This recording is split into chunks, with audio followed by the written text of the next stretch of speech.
აი, მოეშვი, ამოისუნთქე, ყავა გამიგეთე? სახელი და გვარი პირველ რიგში მხარი. მე ვარ ნინო გაწერელია. ვარ როგორც ფიტნესის, ასევე პილატესის ინსტრუქტორი, მოქმედი, ლიცენზირებული მწვრთნელი ვარ. ასევე ვარ სპორტში, ეს არის საქართველოს ბოდიბილდინგისა და ფიტნესის ფედერაცია და ვარ მათი მოქმედი სპორტსმენი. კიდევ ვატარებ ლექციებს, სიამოვნებს, ბავშვებთან ურთიერთობა და ჩემი ცოდნის გაზიარება, ეს არის მოკლე რეზიუმე ჩემს შესახებ. და მე იტყვიან რომ ქალს ყველაფერი არ შეუძლია. არა, მე ვთვლი რომ ყველაფერი შეუძლია. მთავარია მონდომება, მთავარია შრომა, დისციპლინა და მე ვფიქრობ რომ შეუძლებელი არასოდეს არაფერი არ არის. კი ბატონო, დავსხდეთ ყავს. დავსხდეთ. საიდან გადაწყვიტე, როგორ გადაწყვიტე, როგორ მოგინდა? სპორტი ბავშვობიდან იყო ჩემს ცხოვრებაში, რადგანაც ვცეკვავდი დაახლოებით 10 თუ 12 წელი პროფესიონალურად ქართულ ცეკვებს. მე ჩავაბარე სამედიცინო უნივერსიტეტში. მე ვარ პროფესიით დიპლომირებული ექიმი, იგივე მკურნალი ექიმი, ოჯახის ექიმი. რაღაცა პერიოდით საზღვარგარეთ ვიყავი წასული, როცა ჩამოვედი, აი საკუთარი თავის ძიებაში რო ხარ, აი გავაგრძელო ეს მიმართულება არ გავაგრძელო და მახსოვს რომ ერთი დღეა მივდივარ მეტროთი და ჩემთან მოდის ცოტა ისეთი ასაკიანი მამაკაცი და მეუბნება რომ მე ვარ ბოდიბილდინგისა და ფიტნესის ფედერაციის უფროსი. და პირველად გავიგე ამ სპორტის შესახებ და მეუბნება რომ ძალიან კარგი მონაცემები გაქვს და ხო არც დიდი გამოსვლას. მაშინ როგორ ტანზე იყავ? მაშინ ვიყავი წარმიტნით დაახლოებით 20 კილოთი ნაკლები, მაგრამ ისეთ ნავარჯიშები კი ყოველთვის ანუ აქტიურად დავდიოდი, დავრბოდი, ისეთ ფიტ სხეული მქონდა ნავარჯიშები. რაზეც დავფიქრდი რომ მეთქი, აი მოვიფიქრებ თქვენი ტელეფონი დამიტოვეთ და დაგიკავშირდებით. მე და ჩემმა მეგობარმა ვისაუბრებთ ამ თემაზე და მითხრა რომ რატომაც არაბა მივიდეთ და ვცადოთ და მე ვთქვი თან ვიმუშავებ და თან პარალელურად მოვემზადები. მაგრამ დაახლოებით 3 თვის განმავლობაში აქტიური მზადების დროს, ანუ მიხვდი რომ ანუ მე ეს არ შემიძლია, იმიტომ რომ არ მქონდა ეს დისციპლინა, რომელიც ამ სპორტს ჭირდება. მოკლედ ხელი ჩავიქნიე, მეთქი არა. მაგრამ მე რატომღაც ცოტა ალბათ სტრესის ფონზე, დაღლილობის ფონზე, ბევრი მუშაობის ფონზე ცოტა წონა მოვიმატე, მაგრამ არა ზედმეტი ალბათ 5-6 კილო, ისეთ ფორმაში არ ვიყავი, როგორშიც მინდოდა და ჩემ თავთან მქონდა გამოწვევა, რომ მოდი აბა ვიმუშავებ ჩემ თავზე და მოდი ვცდი აბა კიდევ ერთხელ გამოსვლას და უკავშირდი ამ ბატონს. მეხმარებოდა რაღაც პერიოდით მომზადებაში და საკმაოდ კარგად წავიდა ეს ეტაპი. პირველად გამოვედი 2018 წელს. საკმაოდ რთული იყო, მაგრამ ამ სპორტიდან რაც ვისწავლე და ზოგადად ცხოვრებაში რაც ვისწავლე არის ის, რომ არანაირი მედლები, ჯილდოები ჩემთვის არ არის მნიშვნელოვანი. ჩემთვის თავარია ის, რომ დისციპლინირებული რო ხდები, საკუთარი თავის რწმენა გიჩნდება, არის ძალიან მაგარი. რადგანაც ყოველთვის გამხდარი ვიყავი, რაღაცა ცოტა სუსტი ვიყავი, მეგონა რომ ბევრი რაღაცა არ შემეძლო, მაგრამ ამ სპორტმა მომცა მაქსიმალური თავდაჯერებულობა, ჩემი საკუთარი თავის დაცვა შემიძლია, სხვისი დაცვა შემიძლია. შეგიცვალა ცხოვრება რადიკალურად, კი? კი. მე ვფიქრობ რომ კი. და როგორ მიიღო დედამ ეს ამბავი? დედაჩემი მეხმარება ყოველთვის ყველა მზადებაზე, კვება იქნება, კონტეინერებს მახვედრებს. დედაჩემი რო არ მიწყობდეს ხელს, ალბათ ცოტა გამიჭირდებოდა, იმიტომ რომ მე სამზარულოსთან ცოტა შორს ვარ და დედაჩემი მაგ მხრივ ყოველთვის მეხმარება, ყოველთვის გვერდში მიდგას. მოდი ახლა მაჩვენე მოგებული ამბები და მე გადავიდეთ კიდევ სხვა თემებზე, კარგი? კი. წამოვცანდით. ნახე რა მაგარ ტანზეა. აქ არის საქართველოს ჩემპიონატის ჯილდოები, არის სომხეთის გრან პრიქსი იყო და მამისი ჯილდო, ასევე მალტაზე ვიყავი, შარშან წასული და მალტის მედალი მაქვს. კიდევ მაქვს საერთაშორისო ჩემპიონატი, იყო პირველი ჩემპიონატი ჩემი. ეს არის საქართველოს გრან პრიქსი და ეს ჩემპიონატი ჩემთვის ძალიან დასამახსოვრებელია. აი მზადების ბოლო ეტაპი იყო და ვარჯიშობდი დარბაზში და ერთ-ერთი ბიჭი მეკითხება, რომ რისთვის ემზადები და უთხარი, რომ ესეთი საერთაშორისო ჩემპიონატი ტარდება და მინდა რომ გამოვიდე, რაზეც მეუბნება, რომ შენ ვერ მოიგებ, იმიტომ რომ შენ დამწყები ხარ და პირველად გამოდიხარ პირველი წელია და არ ამგონია რომ საერთაშორისო შეჯიბრი მოიგო. და ეს გულში რაღაცნაირად ჩამრჩა რომ არ განახევ თუ არ მოვიგე თქო და ნუ საბედნიეროდ მოვიგე. მე ეს არის აბა მაჩვენე პირველი შენი медали. ალბათ რაღაც განსაკუთრებულად კი ჩემთვის ძალიან ისეთია რაღაცა ემოციური. საზღვარგარეთზე უფრო მნიშვნელოვანი არის საქართველოს ჩემპიონატი, იმიტომ რომ საკუთარი ქვეყნის ჩემპიონი რო ხდები, ჩემთვის რაღაცა ისეთი ემოციური არის. ხო, და საკუთარი ქვეყანაში ხარ აღიარებული ეგალო ძალიან. აი გაცხადები რომ საქართველოს ჩემპიონი, აი ძალიან ბედნიერი ვარ ხოლმე მაგ დროს სცენაზე და ისეთი არის ემოციური.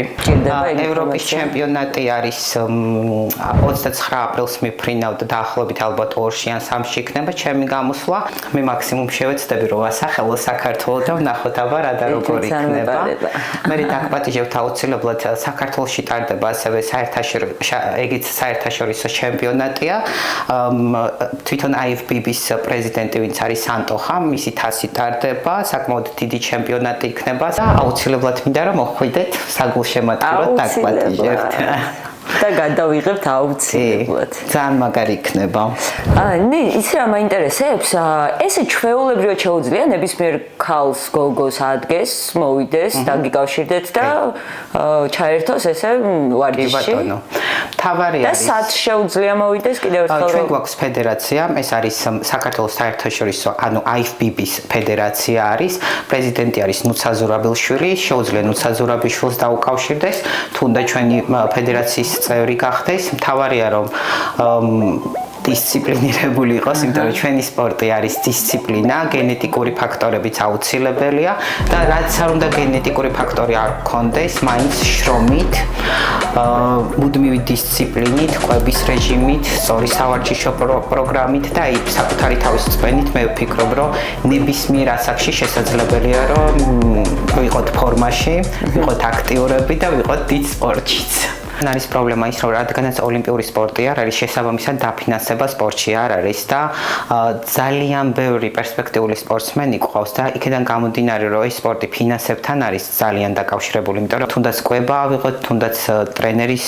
მომსახურება ავიღოთ, ვინც გვავარჯიშებს, კვება რომელიც საკმაოდ ძვირად ღირებული არის, ასევე დანამატები, ფორმები რაც გვაცვია სცენაზე, მოვლა ზოგადად სხეულის, თუნდაც საზღვარგარეთ რომ ვართ საკმაოდ ხარჯებთან არის დაკავშირებული და სპორტსმენებს არ აქვთ სამწუხაროდ ამის საშუალება და მხოლოდ საქართველოსი შემოიფარგლებიან, ბევრ საქართველოზე გამოსაცვლელი ფინანსებიც კი არ აქვს და ძალიან ბედნიერი ვიქნები თუ გამოჩნდება ფინანსები ამ მიმართულებით, თუნდაც თუ სახელმწიფო დააფინანსებს, თუნდაც მერია თუ დააფინანსებს, იქნება ძალიან მაგარი, იმიტომ რომ ამ სპორტსმენებს გვერდში დგომა ჭირდებათ, რომ ჩვენს საქართველოსაც ვთქვათ, რომ აი ფიტნესში და ბოდიბილდინგში ყავს ძალიან მაგარი სპორტსმენები.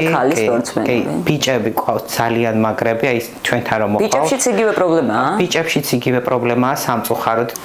უნდა კითხო ხალხზე რა დამოკიდებულებებია? რა რეაქციები აქვს რო ხედავენ? ხო, აი რეაქციები არის ძალიან საინტერესო.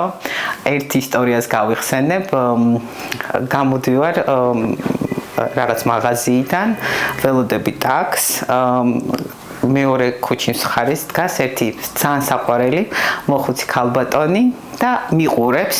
ისეთი პერიოდია ერთ კვირაში უკვე უნდა გამოვიდეს შეჯიბრზე და ძალიან ისეთ მშრალი რაღაცა ეს ის მაგარ ფორმაში ხარ, ხო? გადმოჭრა და მეკითხება ეგეთ რაღაცას. უკაცრავად, შენ გოგო ხარ თუ ბიჭი?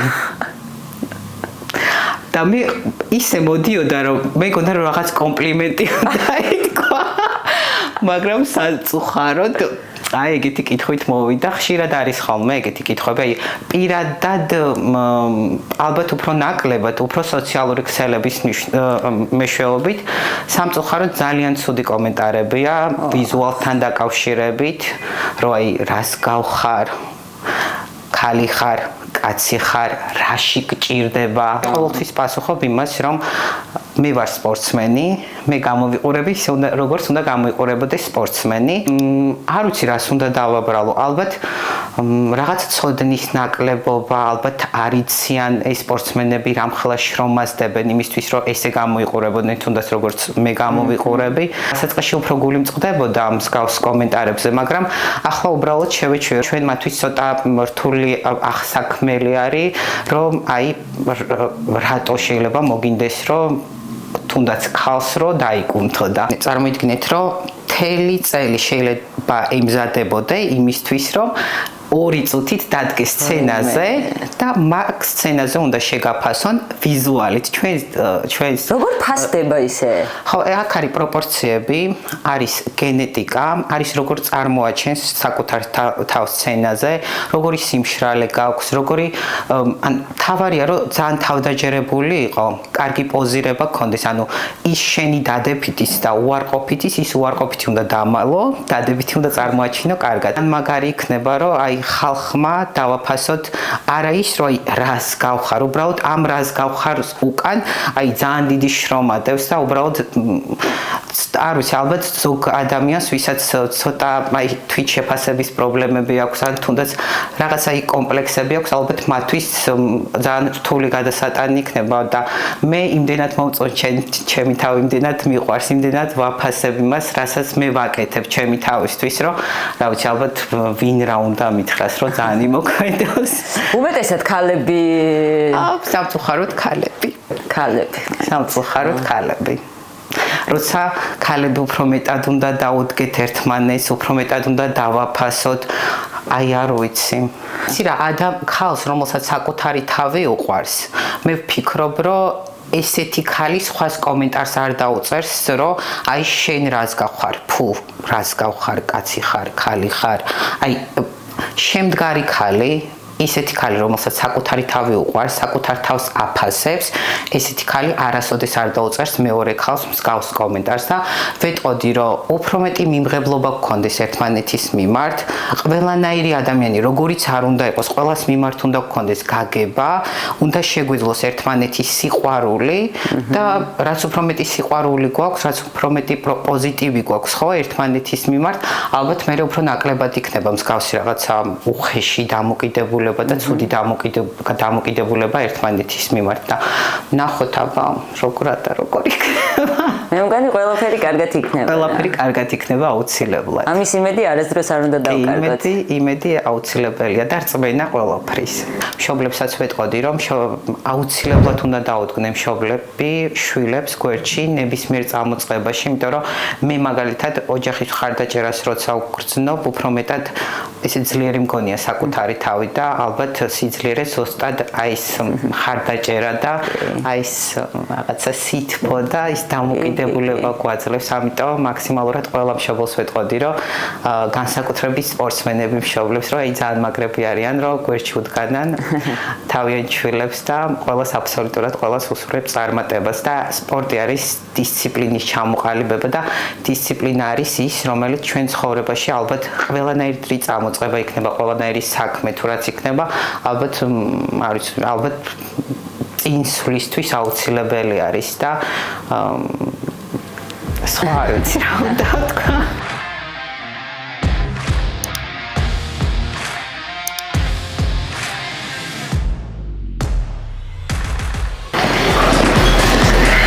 ესეც ის დღე, რომელსაც ძალიან ველოდებოდი.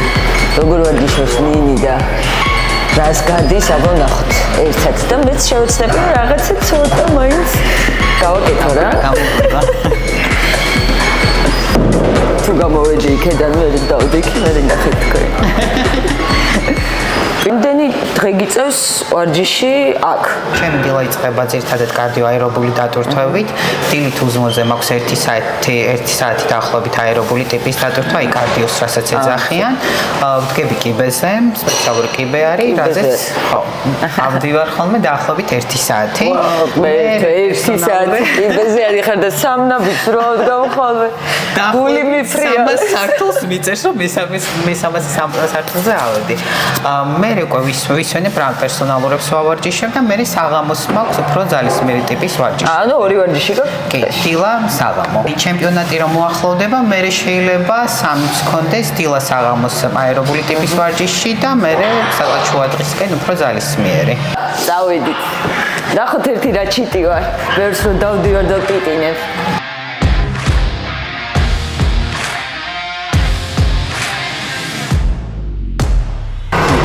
ვიშოვებთ ყველაფერი გამოგივაჩ მოკლედ ეს არის ნათელი მაგალითი ნინი არის ნათელი მაგალითი ამის მართვა ეს კიდე სხვა სპორტია და ეს ამას კიდე სხვა რაღაცას ითხოვს რა კიდე უფრო მერტულება ხო სწორად გქონია კიდე უფრო მერტულება რასთან ასოცირდება შენთვის ეს სპორტის სახე შენთვის ასოცირდება ესთეტიკასთან სილამაზესთან სიძლიერესთან გაწონასწორებულობასთან ანუ რაღაცა სხვანაირი პასუხისმგებლობა გაქვს საკუთარ თავთან სხვანაირი დისციპლინა გაქვს შემოყალიბებული რაღაც სიძლიერესთან ასოცირდება ჩემთვის ყველაფერი მინდა გავიარო რასაც გადიხარ ხოლმე ესე ნახე რა მაგარი კუნთის აგებულება აქვს მოდი შეხედე აქედან მოდი რამდენს აკეთებ ხოლმე ერთ გაკეთებას 10-12 მაინც და მე ცოტა ხანი ვისვენებ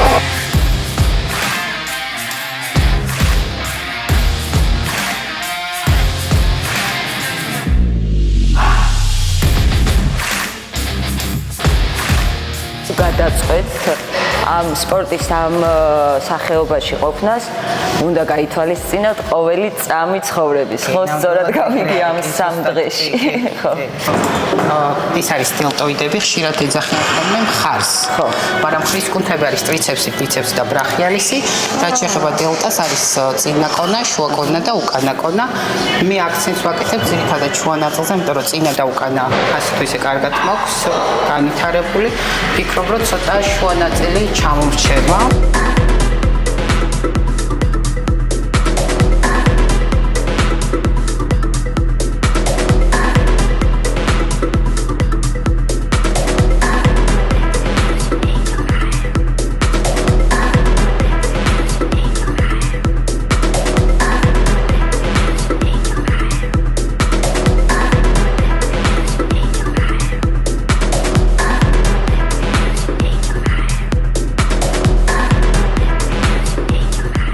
არის მხრის სამთავა კუნთის ვარჯიში, იგივე ტრიცეპსის.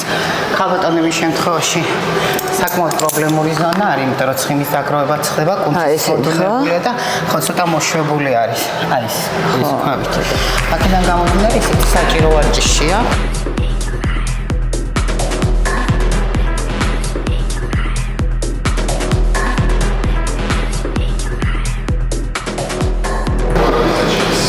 რამდენი საათი გიწევს ვარჯიში? ჯამში სადღაც საათი-საათნახევარი მაქსიმუმ და ნუ დილით აერობული დაწვრთვა 1 საათი. მაგრამ დღეში ვცდილობ რომ სადღაც 12000 ნაბიჯი მაინც გქონდეს ან დღის განმავლობაში ბევრს დავდივარ. ყოფილა ისე შემთხვევა რომ აი აღარ შეგიძლია და აღარ გინდა. კი. აი რას მოაქვს ხოლმე რომ мотивация არ გაქვს იმის რომ აი რაღაცა გააკეთო, მაგრამ გიწევს мотиваციის გარეშე ვარჯიში.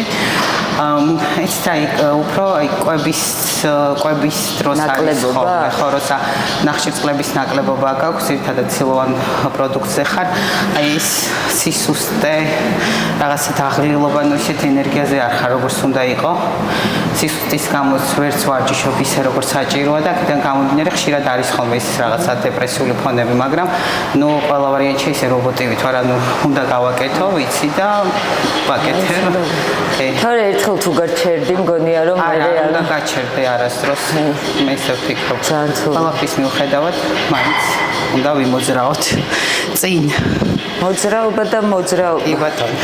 მე გამხდარის ყოფილ ვარ და მე კომფორტულებოდა ჩემი თავი გამხდარის, ცოტა მომატებულის ყოფილა და ის მომწონდა როგორიც ვიყავი და ნუ ახლაც მომწონს როგორიც ვარ. მეგობრობა რა არის?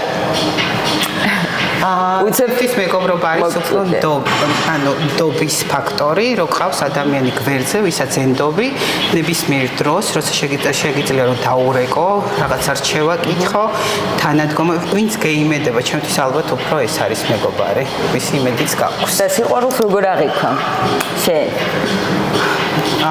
ჩემთვის სიყვარული არის რომ რა იცი როცა შენი პრინციპები შენი რაღაცა ეს რაღაც რქები როგორ ხოლმე შეგიძლია რომ ეს რქები მოიძრო შენი პრინციპები გადადო და მაგ ადამიანის გამო ბევრი რაღაცა დათმო თუნდაც აი ის სიჯიუტე და უშუალოდ რაც მაქვს და რაც აზიანებს ურთიერთობას თუნდაც აი ეს რაღაცა პრინციპულობა რომელიც ვიცი რომ ეს ჩემი პრინციპი და უშუალოდ ვიცი რომ რაღაცა არასწორია მაგრამ მაინც ვაწვევი რომ სწორია ნუ საკუთარ თავთან გაქოლმე კი ხშირად მაქვს და სიყვარულის გამო ალბათ ამ ყველაფერს მე ვფიქრობ რომ დავთმობ ამას გულისხმობ და ანუ შენი თავის მავნეჩვევებს დათმობ კი ზუსტად აი მაგას გულისხმობ და არა იმას როგორიც ვარ იმიტომ რომ ბავშვობი და როგორიც ვარ დღემდე ზუსტად ის ხასიათი მაქვს ანუ მე ვფიქრობ რომ ადამიანები არ იცვლებიან უბრალოდ რაღაცა გარემოება აიძულებს რომ ცოტა სხვანაირად იმოქმედონ და უდიდეს წარმატებას გისურვებ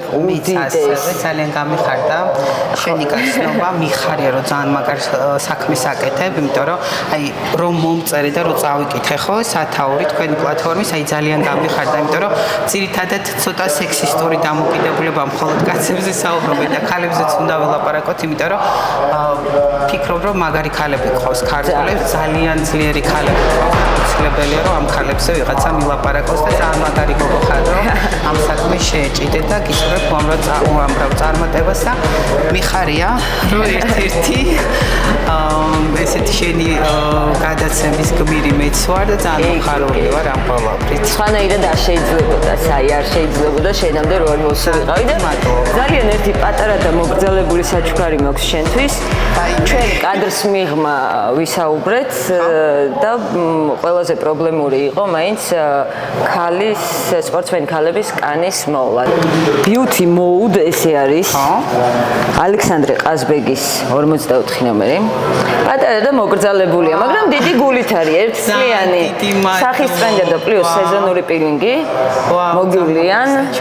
ყველაფერს გააკეთებენ როგორც საჭიროა. და ეს ძალიან საჩუქარი ჩვენგან ჩემი საყვარელი სფერო არის. ხო.